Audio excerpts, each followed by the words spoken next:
بسم اللہ الرحمن الرحیم نحمدہ ونصلی ونسلم علی رسولہ الکریم۔ پاکستانی سیاست میں ایسی انہونیاں ہوتی رہتی ہیں جسے دیکھ کے ایک دم عقل حیران اور ذہن پریشان ہوتا ہے کہ ایسا بھی ہو سکتا ہے۔ میاں نواز شریف کا تیسری چوتھی دفعہ پھر سودے بازی کر کے آنا اور اقتدار کے لیے وزیر اعظم کے لیے امیدوار بن جانا، یہ بھی انہی میں سے ایک ہے۔ چند روز قبل تحریک انصاف کے رہنماؤں اسد قیصر صاحب، علی محمد خان اور بیرسٹر سیف نے مولانا فضل الرحمان صاحب کی خوش دامن کے انتقال پر ان سے تعزیت کی، دعا کی، فاتحہ پڑھی ہوگی۔ میڈیا نے شور ڈالا بہت زیادہ کہ مولانا فضل الرحمان جن کے خلاف خان صاحب کھڑے ہو کے کوئی اشارہ کرتے تھے تب بھی، نہیں کرتے تھے تب بھی ڈیزل ڈیزل ڈیزل کے نعرے لگنے شروع ہو جاتے تھے، ان کے ساتھ وہ مولانا فضل الرحمان بھی عمران خان کو یہودیوں کا ایجنٹ کہتے تھے، ان کے ساتھ تحریک انصاف کے لوگوں کا اس طرح میل ملاپ جو ہے وہ سمجھ سے بالا ہے۔ انہوں نے اسد قیصر اور علی محمد خان نے اس کا جواب یہ دیا کہ ہماری پختونوں کی کچھ روایات ہیں، جتنی مرضی دشمنیاں ہوں، ہمارے اگر کوئی خوشی غمی میں ایک دوسرے کے شریک ہونا کوئی سیاسی مسئلہ نہیں سمجھا جاتا کبھی بھی۔ تو ہم مولانا کے ساتھ تعزیت کے لیے آئے تھے، لیکن مولانا اس ملاقات میں بیٹھے، جو ان کی تصویریں جاری کی گئی ہیں واللہ عالم وہ صحیح ہیں یا غلط ہیں، وہی تردید یا تائید کر سکتے ہیں مولانا صاحب ہی۔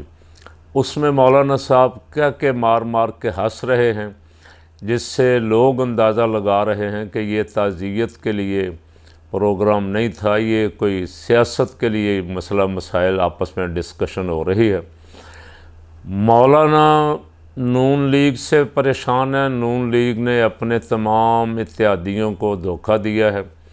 کچھ تو ایسے ہیں جن کی کچھ نہ کچھ ظاہر ہے پوزیشن ہے، اور مولانا تو ہمیشہ جب بھی انہوں نے کوئی دھرنا ورنا دیا، نون لیگ والوں نے بندے مولانا نے فراہم کیے، خواہ وہ دھرنا جو پہلے دھرنا دیا تھا وہ ہو یا سپریم کورٹ کے باہر جو مظاہرہ کیا وہ ہو، نون لیگ والوں کو لا کے سٹیج پہ کھڑا کر کے ان کی تقریریں کروائیں۔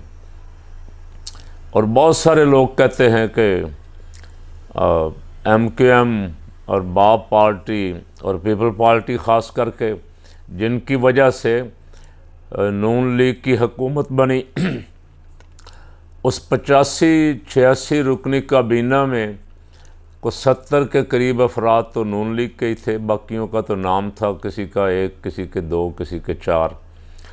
اب جب نون لیگ کی کوئی ڈیل یا خان صاحب، عمران خان صاحب تو کہہ رہے تھے پہلے ہی، جیل جانے سے پہلے کہہ رہے تھے کہ لندن پلان بنا ہے، کوئی معاہدہ ہوا ہے، اس میں طے ہو گیا ہے کہ میاں صاحب اس وقت آئیں گے جب عمران خان جیل میں ہوگا، میاں صاحب تب الیکشن لڑیں گے اگر تحریک انصاف پہ پابندی ہوگی۔ تو تحریک انصاف پہ پابندی ابھی تک تو نہیں لگی، لیکن پابندی سے بھی ابتر صورتحال ہے کہ جو ان کا کوئی چھوٹا موٹا جلسہ، کوئی کنونشن، کوئی اجلاس وہ کرتے ہیں، بلکہ لاہور والا کنونشن تو انہوں نے کانے والا جلسہ اجازت لے کے کیا۔ ایک طرف ایک پارٹی کو تمام سہولتیں، مینار پاکستان میں تمام پروٹوکول، دوسری طرف دوسری پارٹی کا اجازت لے کے کیا ہوا جلسہ بھی، اس پہ بھی دعویٰ بول دیا گیا، اور پولیس نے اس میں سے 40 کے 70 افراد گرفتار کیے، جو سراسر زیادتی ہے، کھلم کھلا زیادتی ہے۔ اسے کوئی بھی تسلیم نہیں کر رہا، نہ اندرون ملک نہ بیرون ملک۔ اس سے ملک کی بدنامی ہو رہی ہے، اور جو کچھ فرما رہے ہیں وزیر اعظم صاحب کہ نہیں ہم تو بالکل آزادی کے حق میں ہیں، آزادی اظہار رائے کے، اور وہ آزادی اظہار رائے بھی ہم اور آپ سن رہے ہیں۔ کاشف عباسی صاحب جیسے لوگوں کو بھی کہہ دیا گیا ہے کہ یہ بولنا ہے تو ٹھیک ہے، نہیں بولنا تو چھٹی کر لو۔ یہاں سارا کچھ ہی پاکستان میں ہو سکتا ہے، جو کچھ بھی آپ سوچیں میں سوچوں کہ یہ ناممکن ہے، وہ ناممکن بھی ممکن ہو جاتا ہے۔ اس لیے کہ یہاں جس کی لاٹھی اس کی بھینس والا مسئلہ ہے۔ تو میاں صاحب جب معاہدے وغیرہ کر کے آئے ہیں وہ صرف اپنے لیے کر کے آئے۔ انہوں نے پیپل پارٹی کو جھنڈی کروا دیا، مولانا کو بھی جھنڈی کروا دیا۔ تو مولانا بھی ماشاءاللہ جہاں دیدہ سیاستدان ہیں، مولانا کو بھی سب گر آتے ہیں کہ نون لیگ والوں کو کیسے سیدھا کرنا ہے۔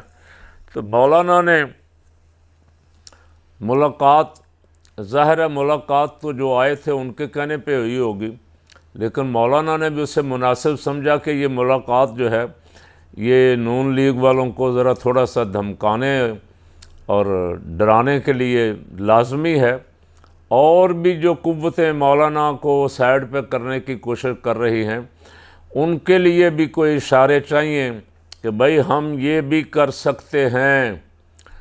اور مولانا نے ملاقات کی، مولانا جس طرح ہنس رہے تھے، گفتگو فرما رہے تھے، تو اس سے ممکن ہے کہ سیاسی گفتگو بھی ہوئی ہو، لیکن اس پہ ابھی تک کنفرمیشن نہیں ہے کہ یہ ملاقات خان صاحب کی مرضی سے ہوئی یا اسد قیصر اور علی محمد خان صاحب نے اپنی